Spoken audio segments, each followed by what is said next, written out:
Alright, welcome to lesson 5.03. Here we're going to look at what's called optimization problems, and they are exactly that. They are problems where we're trying to optimize some value, some quantity. And we're going to use some tools that we've already developed. The first derivative test, the second derivative test, and what's called the closed interval test, which is just a fancy word for testing out critical points and endpoints to see where a minimum or maximum value lies. So with that being said, let's go ahead and get started.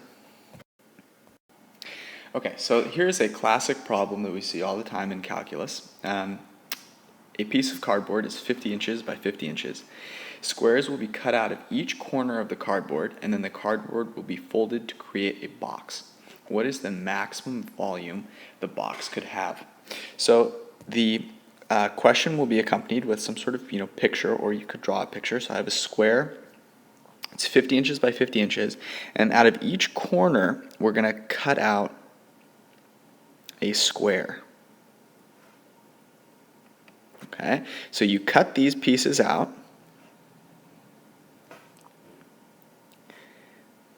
and then with what you're left with, you fold along the creases that I'm making here.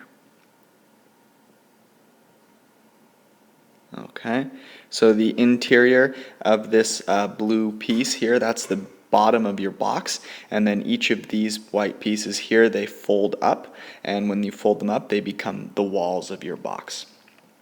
And then of course the question is, what is the most amount of stuff that your box can hold? In other words, what is its max? What is the maximum volume?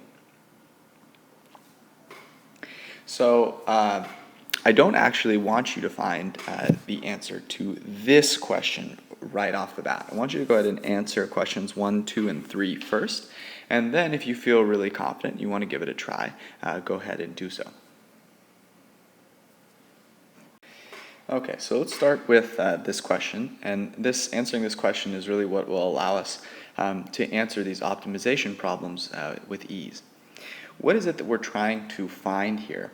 And mathematically, what does that mean? And that's the key, because we've learned a lot of mathematical ways for doing things, and now we need to relate to a real-life situation and determine what mathematical process we'll need to use. So mathematically, we're trying to find the absolute maximum of the volume. And this leads into question 2, because what we're able to find the absolute max or min of has been a function. And so what we'll need to create a function that represents the volume. And if we can create a function that represents the volume, so let's say I have some function v of x that represents the volume in terms of something x, and we'll talk more about this as we go on. If we have some function, we'll be able to find the absolute maximum value that this function takes on. And so the question then becomes, what would you do with your equation for the volume of the box in order to find the maximum volume? Well, this particular situation is pretty simple, right?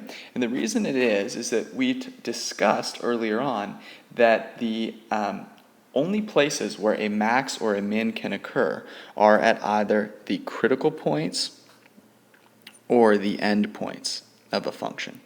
And so if we are able to ascertain the critical points, and the critical points will come from setting the derivative of our function equal to 0. Okay, so that would give us the critical points. And we also consider the endpoints, and we'll talk more about what endpoints could look like for this particular situation later on. Then we can test out these values into our volume function and see which one gives us, in this case, the biggest volume.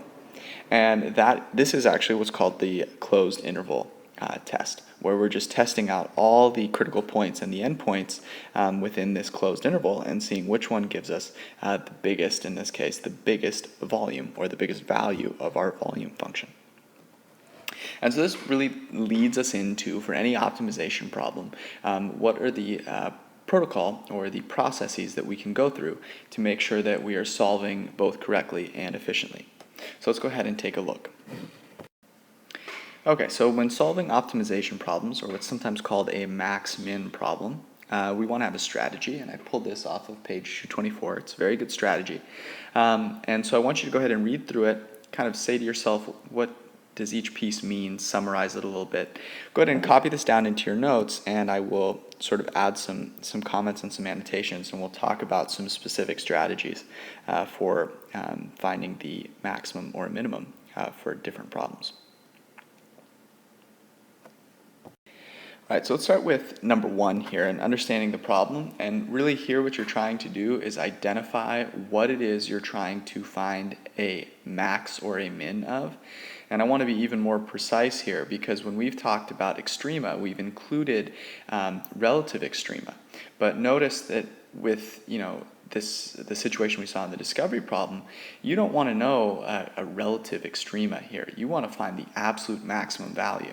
So in most situations, we are going to be looking for the absolute max or min. So in part 1, you're identifying what is it that you're trying to find the absolute max or the absolute min of. All right, so once we know what we're looking to maximize or minimize, we then want to develop a mathematical model. And it talks about a couple of different things you want to go through, and they're each very critical. Drawing a picture and labeling the parts of the picture that you know are important is incredibly valuable, because once you can visualize the situation, it makes it a lot easier to find mathematical relationships. Sometimes you'll be given a picture to start off with, sometimes you won't, so you'll need to start from scratch. And it's important, once you've drawn this picture, that you can then introduce a variable to represent the part of the problem that can be controlled, sometimes thought of as an independent variable, right?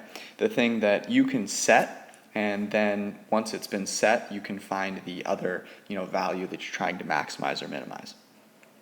Okay, so you introduce this variable, give it a variable name, and label it in your picture. And then using that particular controlled variable, the variable that you can actually control, you write a function for the thing that you're trying to maximize or minimize, right? So your function in some cases might represent volume, and that way when you find the extreme values of that function, you're finding the extreme values for the volume. So that way you'll be actually finding the answer that you're looking for.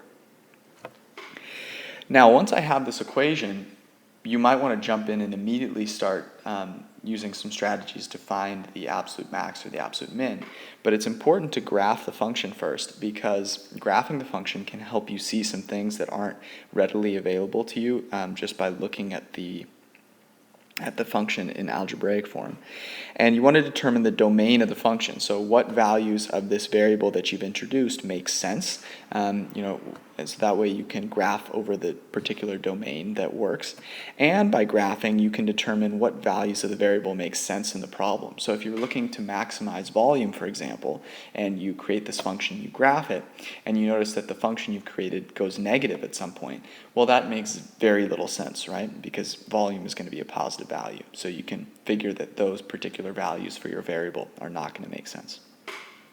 All right, so at this point, you've then hypothesized where the max or the min is going to occur by looking at your graph. And then at that point, we can start using some algebraic methods.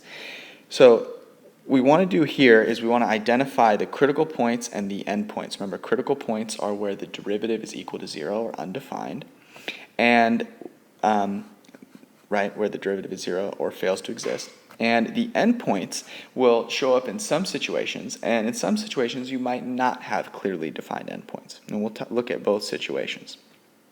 And what we want to have here is a clear system of strategies that we can use once we have the critical points and the endpoints that we can use in order to actually find the max or min of a particular situation.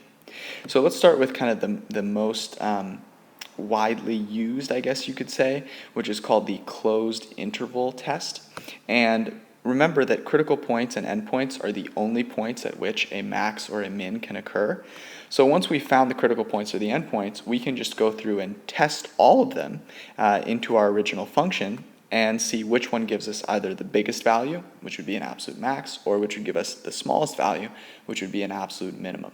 And so this is called the closed interval test. Okay, so the closed interval test, this obviously requires that our function be on a closed interval, right? I think that's pretty clear here. And if we're on a closed interval, that means we have endpoints. So what we want to do is, after we found the critical points and the endpoints, we want to test all the critical points and the endpoints to find where the absolute max or min occurs, right?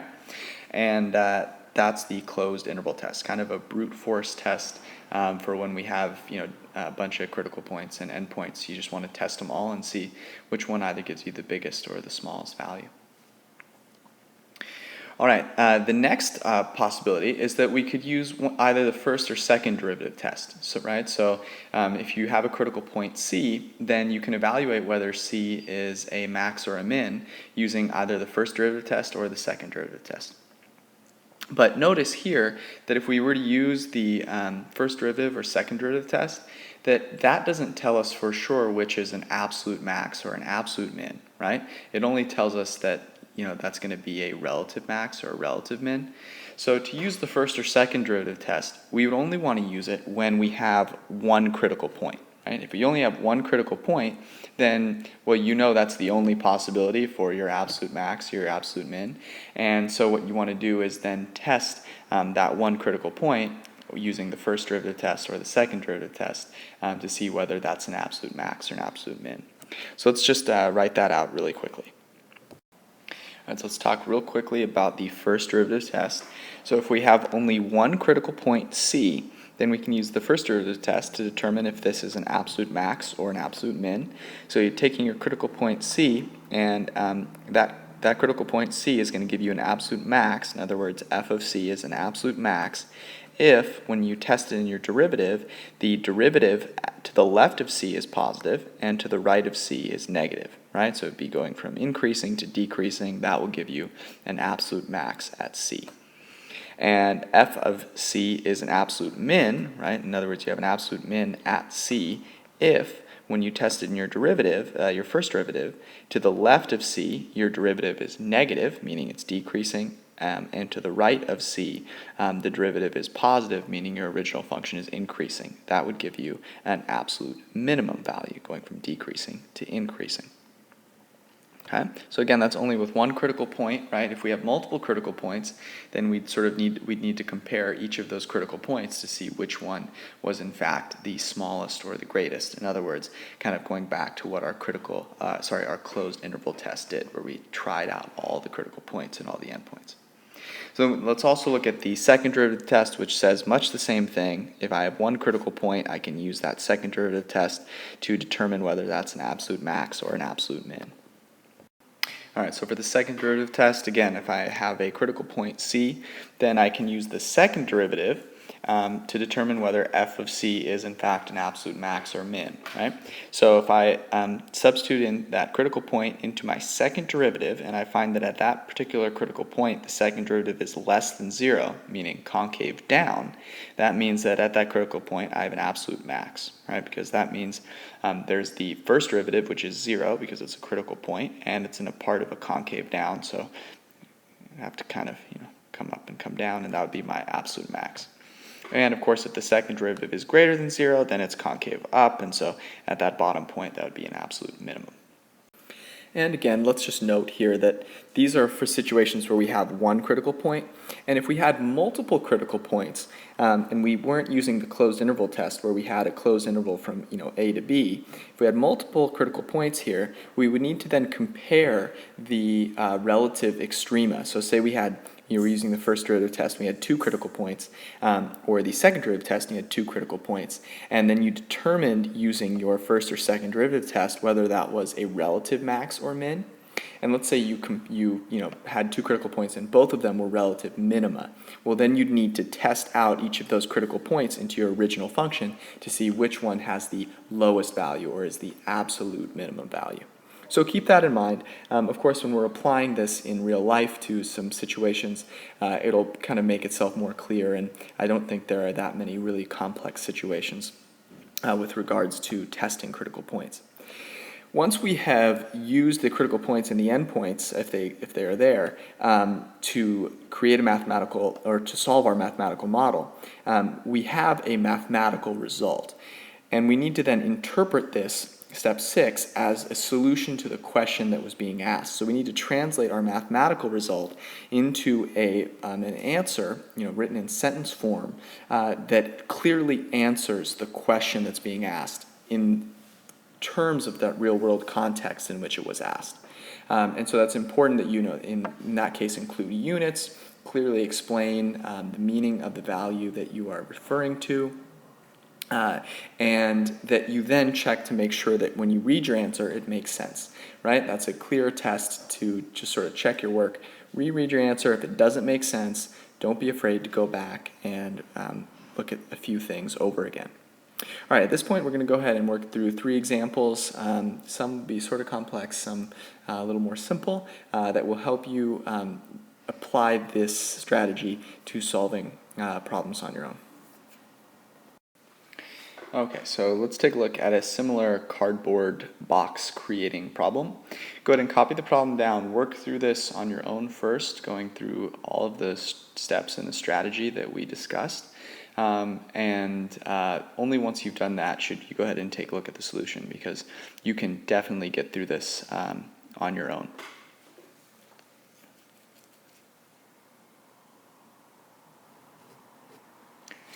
Okay, so first things first, I want to make sure I know what it is that I'm looking to find a maximum or a minimum value of. And this is pretty clear. I'm looking to find the most that the resulting box could hold.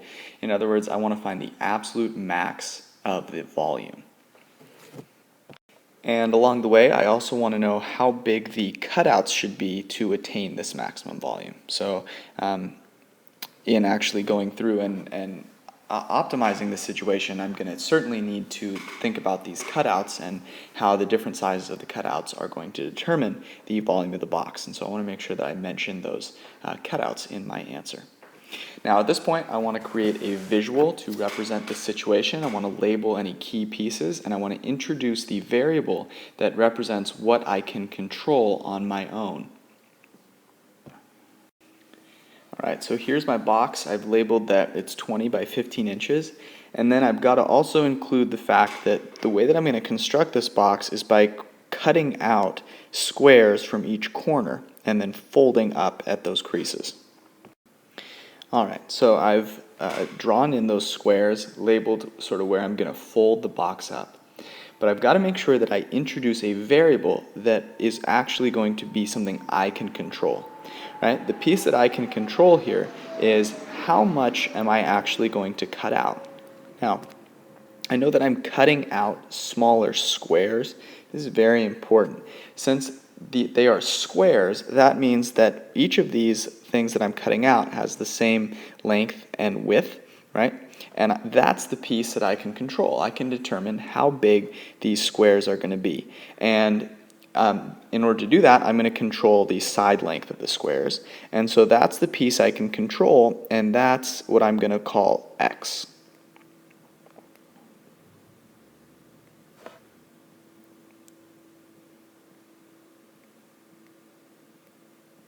Okay. Now, certainly the volume is going to depend on x, because depending on how big of a square I cut out will determine how big the resulting box that I get from folding up at the edges is going to be. So now when I want to represent want to create a model for my volume, I'm going to think of the volume in terms of these cutout lengths, right? Because that will determine the length, the width, and the height of my box. So it might be helpful to actually draw sort of quickly what the box will look like once I have constructed it. Alright, so here's my box, and the front edge of this box is going to be this edge right here. So how would I find the total distance of this front edge of the box? Well, that front edge of the box, this is a total of 20 inches, and what I have left over is going to be 20 inches minus the x length that I'm cutting out from my square. So I have one x length here and another x length here, so the total width of my box is going to be 20 minus 2x.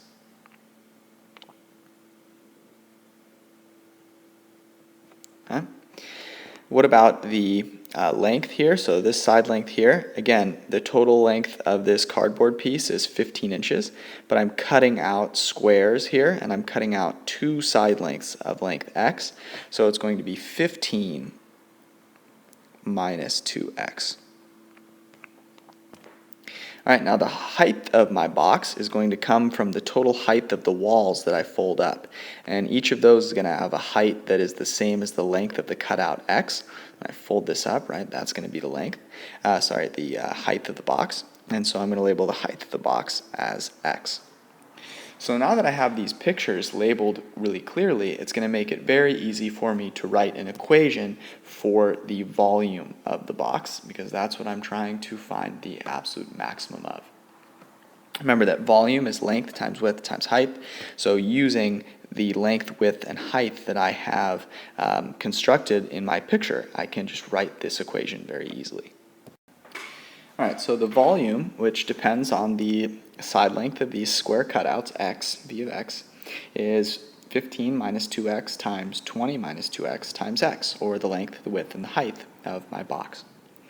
And as we outlined in step 3, I want to graph this function. I want to consider the domain of this function. In other words, what are the x values that will work for this situation? And here I'm dealing with volume, and so certainly volume, we don't want it to be negative. And so what would make this negative? Well, the first thing is obviously x can't be negative, right? X is the height of my box, and so I can't have a negative value, so that doesn't make any sense. So x will need to be 0 or bigger. So I'm going to write that here.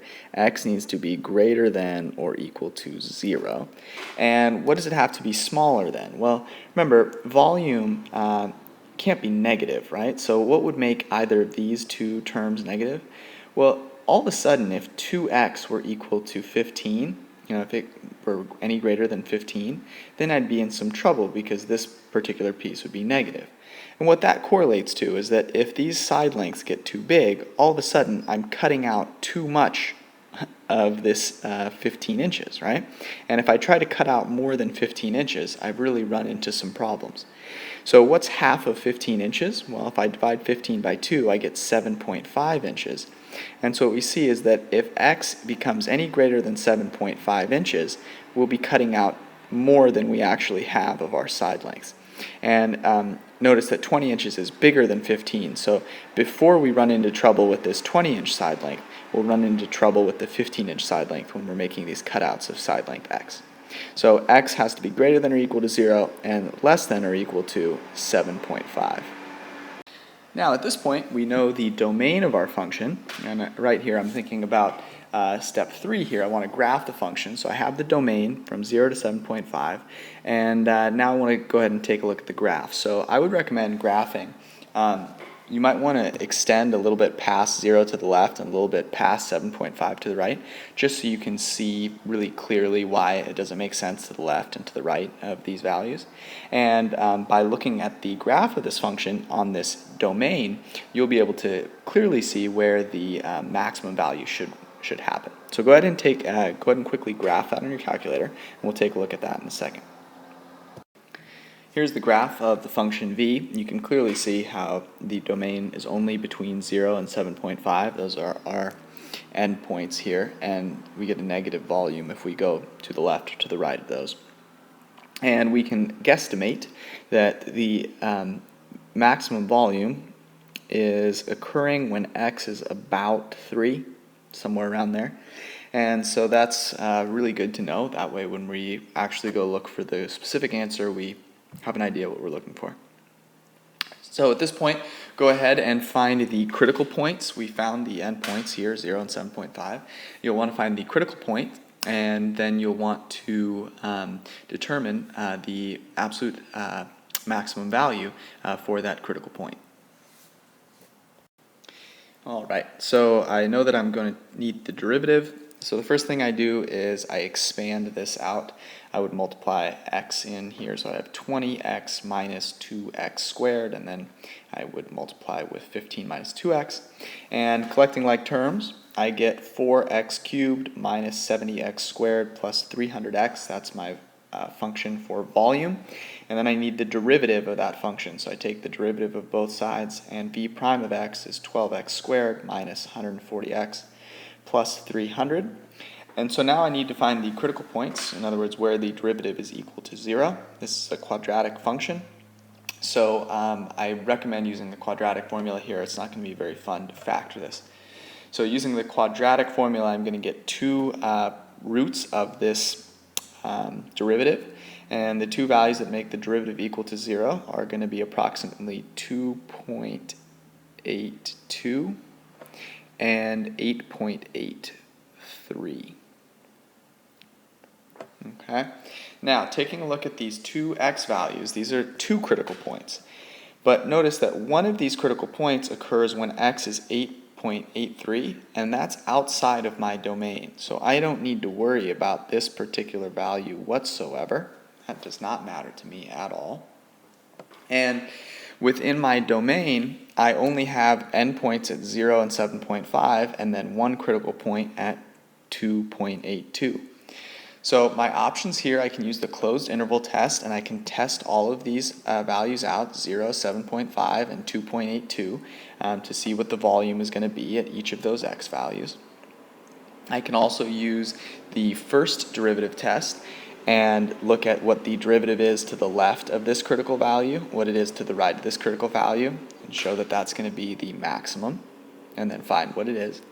Or I can use the second derivative test by taking the second derivative and finding out what the second derivative is at this critical point to determine if it's a max or a min, and then finding exactly what that value is. I'm going to use the closed interval test here just because I think it's easy. I have two endpoints.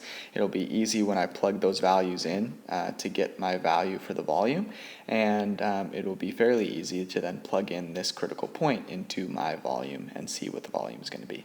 So I'm just going to make a quick table of values and compute those.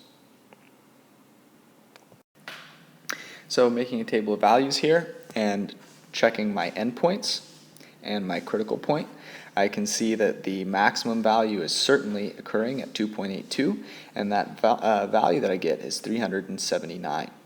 So now that I have this confirmed here mathematically, I want to write out my answer. So I need to answer the question, what is the maximum that my box can hold? And that's going to be 379 cubic inches. So I need to include those units, right? This is a volume, inches cubed, cubic inches.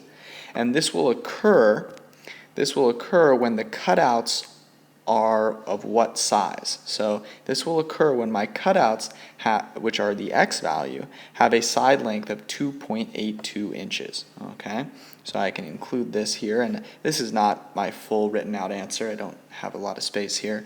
So when you're writing it out, you would say the maximum volume of the box will be 379 inches cubed, and it will occur when the side lengths of the cutout squares are 2.82 inches, or approximately 2.82 inches. So there's my little addendum there, when the squares have sides of 2.82 inches in length. All right, so there I'm using the first, or the closed interval test. Notice I could have used the first derivative test, but I would have had to make sure I consider the endpoints as well.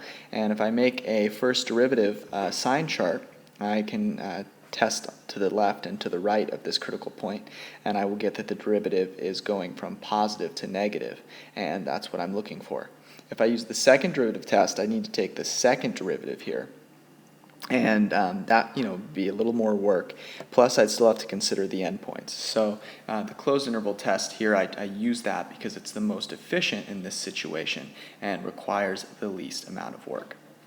All right, let's go ahead and take a look at another problem. All right, so why don't you go ahead and work through this problem. This is a problem, the type of problem that shows up all the time. And we can use the optimization strategy that we've discussed to come to a conclusion on this problem here.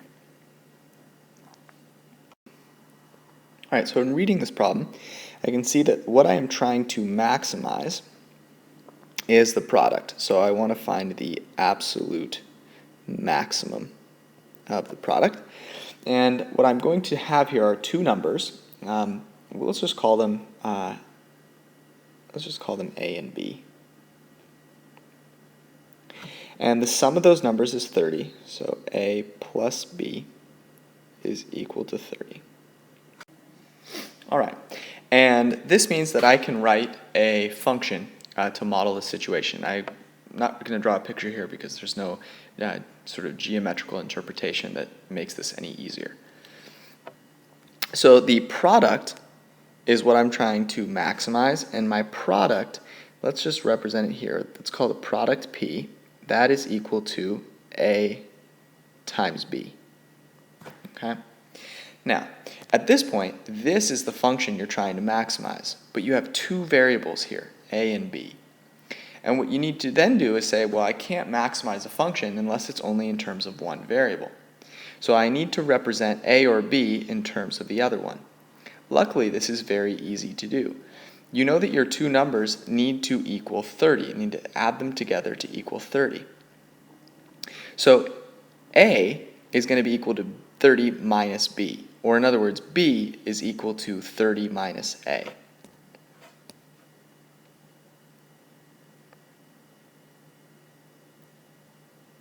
And this should make perfect sense. The reason being is that if you pick some number A, let's say it was 10, and then you want to find out what the other number you chose was, well, they add together to be 30, so 30 minus 10 is 20, and obviously that had to be your other number. So this means I can rewrite my product as a function of A. A times, and then if my first number is A, my second number B is just 30 minus A. So now I have a function that's in terms of one variable. It'll give me the product in terms of one variable. And so sometimes we'll have to manipulate our original equation a little bit so that it's written in terms of only one variable. And then once we find the value of that particular variable that maximizes the product, we can always go back and find the other variable because of the relationship that we discussed previously. All right, so now if we're moving along in our strategy, we have the function whose extreme value we're trying to find, the product here. And so now we can take a look at the graph of this function. And if you do so, I'll sketch the graph. We just end up with a parabola that opens downward. And you can see that because if I were to multiply this out, I would get 30 times A minus A squared. And just by looking at the graph here, if I see, okay, here's the maximum value, it looks like it is occurring at 15. Okay, so that appears to be where we're at, and we want to conclude this now algebraically to confirm. So let's go ahead and find the critical points. So first we'll find the derivative. And once I have my derivative, I'm going to set it equal to 0. And so we have 30 minus 2a set equal to 0.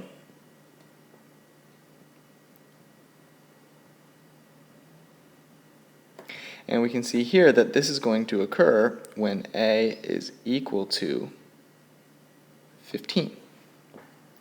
Now, since this is my only critical point, I can use the first or second derivative test to determine definitively if this is the absolute max or the absolute min of the function. In order to do so, I want to think about what will cause me the least amount of work.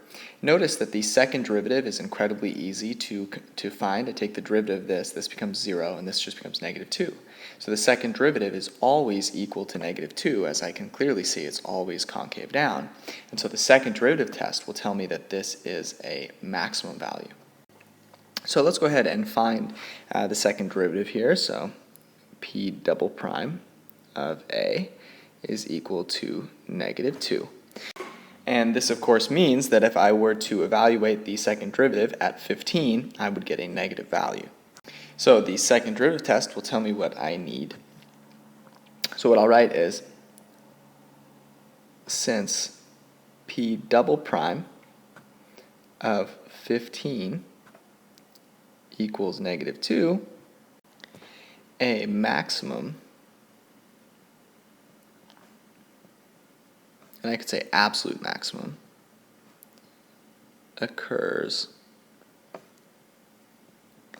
at a equals 15.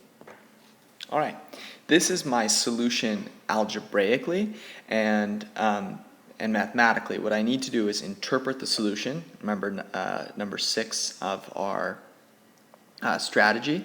And so I need to interpret what my solution means. This means that when my first number is 15, I will have a product that is as large as possible. And that means that the other number, b, which is 30 minus a, will have to be 15 as well. So when the two numbers I choose are 15, their sum will be 30, and their product will be as large as possible. So I need to go ahead and actually write that down. The two numbers that we are looking for are 15 and 15. And of course, I can't forget to interpret that solution, because if I do, then I won't actually be answering the question as it was asked. All right, go ahead and work through this problem here on your own. Following the steps that we've discussed, draw a nice picture for yourself. And you can definitely move through this one all the way through on your own. If you find yourself that you've gotten stuck, go ahead and start working through the solution with me, and when you think you can pick up again on your own, go ahead and do so.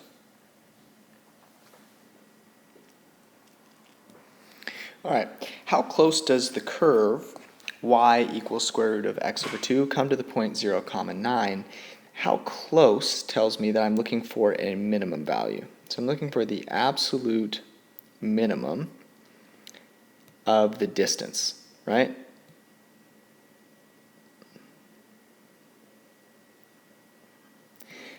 The distance between this point here and the curve. So obviously what I'm going to need to do is draw myself a picture to clearly illustrate the curve and the point, and then also the distance that I'm looking to find. Okay, so here's my graph. Here's the point 0, 9. Square root function, we know the basic shape.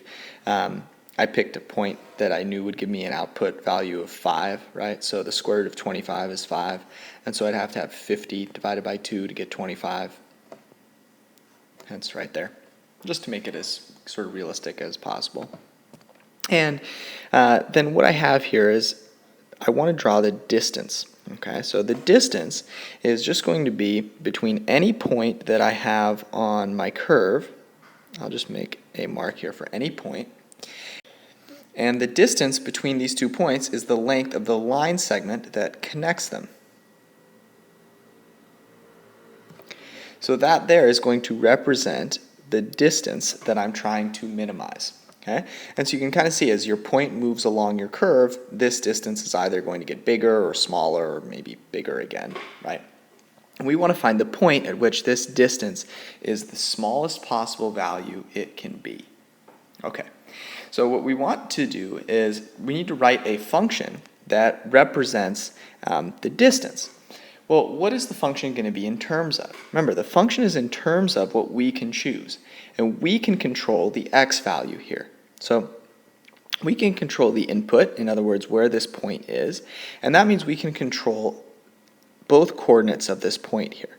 We can control the x coordinate, which is just given by x, and the y coordinate. Now, how would you compute the y coordinate of this point? Well, remember, the y coordinate is equal to the square root of x over 2. We want to write it in terms of x. So the y coordinate is the square root of x over 2. Okay? Now, with this information, how can I write an equation that gives me the value of the distance? Well, you might be saying, oh, I vaguely remember the distance formula, blah, blah, blah. And if you do, that's perfectly fine. But what we want to do, where we get the distance formula from, is from the Pythagorean theorem, which says, look, if you have a right triangle, so let's imagine you had a right triangle where this was the hypotenuse. If you somehow knew the base, or sorry, not the base, but the 2 smaller legs of the triangle, those side lengths, and you squared them and added them together, that would be equal to the square of the hypotenuse. So what we want to do is sort of pull out, and I'll make it a different color here, we want to visualize a right triangle where the distance is the hypotenuse. And if we can represent the legs of this triangle in terms of x, then we'll be able to write a formula for the hypotenuse in terms of x. In other words, the point that we are able to dictate. So let's go ahead, and first we need to represent each of these legs. So let's start with the horizontal leg here, and that's the easiest one to think about because this horizontal distance of this leg is just the same as the horizontal distance of this point, and so it is equal to x. Now the length of the vertical leg follows much the same reasoning. This length here is just the y distance between our point 0, 9 and our point. And the y distance is just the difference between 9 and the y value of our point, square root of x over 2. So the value of this leg is going to be 9 minus the square root of x over 2. So now that we have our triangle here, and we have both legs written in terms of x, we can write an equation for the distance d. And the way that we can do this is using the Pythagorean theorem, which says this squared plus this squared equals this squared. So this gives us the distance squared in terms of x. Now you might be saying to yourself, okay, well we want the distance, so let's take the square root. And you'd be right in that that is the way in which we determine the distance formula between any 2 points. We take the square root of this here. But we know that we're going to use our equation and take the derivative of it. And we'd like to make this equation as simple as possible. So consider this. Let's just keep our equation for the square of the distance squared. And that way, when we find the minimum value of this distance squared, well, the minimum value of the distance squared is the same place where the distance itself will be at its minimum value, right? And based on that, we can then find the actual value of the distance by taking the square root of both sides.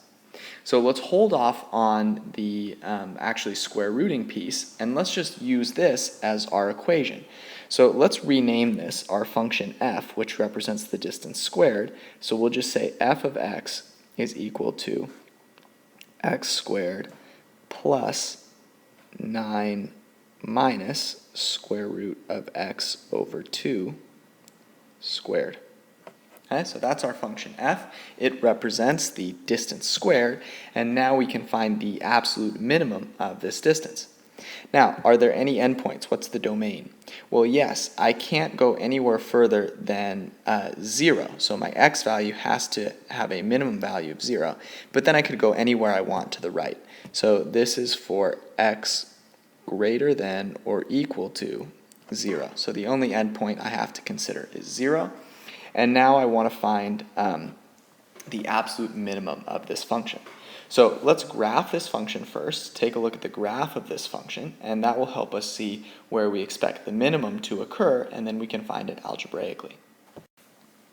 Okay, so taking a look at the function here, f of x, which gives me the distance squared, I can see that the distance squared appears to be least at about 2. In fact, it looks like it might be right at 2. And that would be very wonderful if that was where the minimum value occurred. And so what we'll do now is we'll actually find the critical points, and we expect the critical points to be at 2, and then we'll be able to test if that in fact is the absolute minimum. And if it is, then we can take the square root of the distance squared that we get to find the actual distance. So let's go ahead and find the derivative first. Okay, so here's the derivative. It's a little complicated. I have to use the chain rule 3 times on this piece here. Derivative of the outside function first is 2 times the inside. Exponent becomes 1. Then I got to take the derivative of this inside function here. So the derivative of 9 is 0, and then the derivative of negative square root of x over 2. So here I'm taking the derivative of a square root function. So it's going to be 1 over 2 times the square root of whatever that is. I have a negative out front, so there's a negative there. But then I have to take the derivative of the inside of this square root function, and the derivative of x over 2 is 1/2, so I have a 1/2 on the outside. Which is a little complicated, but hopefully we're okay there. Now I'm going to go ahead and simplify a little bit. I have 2 times a 1/2 here. So those will cancel. And then what I'm going to do is I'm going to multiply this 1 over 2 square root of x over 2 times each of these pieces, because these will cancel, and that'll be nice. So the derivative is going to be 2x minus 9 over 2 square root of x over 2 plus negative times a negative, and then the square roots cancel, and I'm just left with 1 over 2. All right, so that's my derivative. Now I want to set my derivative equal to 0 and solve. So f prime of x equals 0. Well, let's just say that setting this equal to 0 doesn't look like a whole lot of fun. However, we've already looked at the graph of this our original function, f, and we can see that we're looking very clearly at 2 as that critical point where my derivative is equal to 0. So let's just try it out and see if that might be the case. See if x equals 2 is our ticket. So if you plug in 2 for x, you'll get 4 here, and now you'll have a square root of 2 over 2. Well, 2 over 2 is 1. So you have the square root of 1, which is 1. So you have 9 over 2, which is 4.5. So you have 4 minus 4.5. That gives you a negative 1/2 plus a half. That'll equal 0. So you can say f prime of x is equal to 0 when x equals 2. And that's our only critical point. Now that we have this critical point, we also have the endpoint, right? Because x equals 0 is a possibility, and we have no right endpoint. So we'll want to consider those two points, the endpoint and the critical point, to see which one gives us the absolute minimum distance. So let's go ahead and make a table of values and try this out. Now, let's remember something, that what are we going to do to find the distance? Well, we have a function that gives us the distance squared. So to find the distance, we need to compute this value and then take the square root of it to find the actual distance and not the square. So when x is 0, this is actually really easy to think about. We're right at this point here, and you can clearly see that the distance between this point and this point is going to be 9. So you plug in 0 here, you're going to get 0 squared, and then you'll have 9 minus the square root of 0, which is 0. So you'll have 9 squared, which is 81. That's your distance squared, and when you square root it, you'll get 9 as your distance. All right, well, when you plug in 2, what will you get? So if you plug in 2, you're going to have 2 squared plus, now you have the square root of 2 over 2, which is 1. So you have 9 minus 1, which is 8. 8 squared, which is 64. So you have 4 plus 64, which is 68. And remember, that's the distance squared, right? This value here is the distance squared. So you need to take the square root of 68 to get your distance. So you have the square root of 68, and that, you know, that's less than 9. It's approximately 8.25. Now, there's no endpoint to the right, but we have enough of graphical evidence to show that there's no way any point to the right of 2 is going to be getting any closer. Remember, this is the graph of the distance squared, and you can see past 2, the distance is getting bigger. As you can see here, the further you move to the right, the longer this distance is going to get. Now, you might be saying to yourself, well, you can't really use the closed interval test because it's not a closed interval. You'd have to use either the first or second derivative test. And so let's just consider using the first derivative test here so that we can see an example of that. We talked a little bit about why I don't really need to think about a right endpoint. But imagine that I were doing the first derivative test with this particular situation. So I know that the critical point here is at 2. That's when the derivative is equal to 0. And I have an endpoint to the left at 0. And if I consider a value in between 0 and 2, like for example 1, and I plug that into my function here, what I'll find is that I'm going to get a negative value. Right? And if I plug in some value to the right of 2, I'll find that I'm going to get a positive value. So I can see that my derivative is going from decreasing to increasing, and by the first derivative test, that means that this is a relative minimum. But I also have to consider the endpoint here to the left. And so I would consider that endpoint as well. If you look at this endpoint, you can see that to the right of the endpoint, it's decreasing. And so this actually is going to be a relative maximum in that particular area. So you'd actually don't even need to consider this endpoint here. You only, by the first derivative test, need to consider the point 2. And that's going to be a relative minimum, which in this case is actually the absolute minimum. And when you plug that in, we find we get a distance of 8.25. Now we need to translate our numerical mathematical answer into one that clearly answers the question. I'm not going to write it out here because I don't have quite the space, but I'm going to sort of take us through it. There's two things that we want to incorporate in our answer. The first is the actual value of the distance where the curve and the point 0.9 are closest. And we'd also like to mention the actual point on the curve where this distance is attained. So we know that happens when x is 2, and when x is 2, our y value is going to be 2 over 2 square root, and 2 over 2 is 1, square root of 1 is 1. So the point 2 comma 1 is going to be the point on our curve where this distance of 8.25 occurs. So what I'll want to say in my answer is that at the point 2 comma 1, our curve is closest to the point 0 comma 9, and that distance is 8.25 units away. All right, at this point, you'll want to go ahead and complete the homework 5.03. I will say that there are a couple of other examples on pages 224, 225, and 226, a little bit on 227 as well, that will help you if you want to see some more examples and get a little more familiar with it. But at this point, you are ready to move on to 5.03.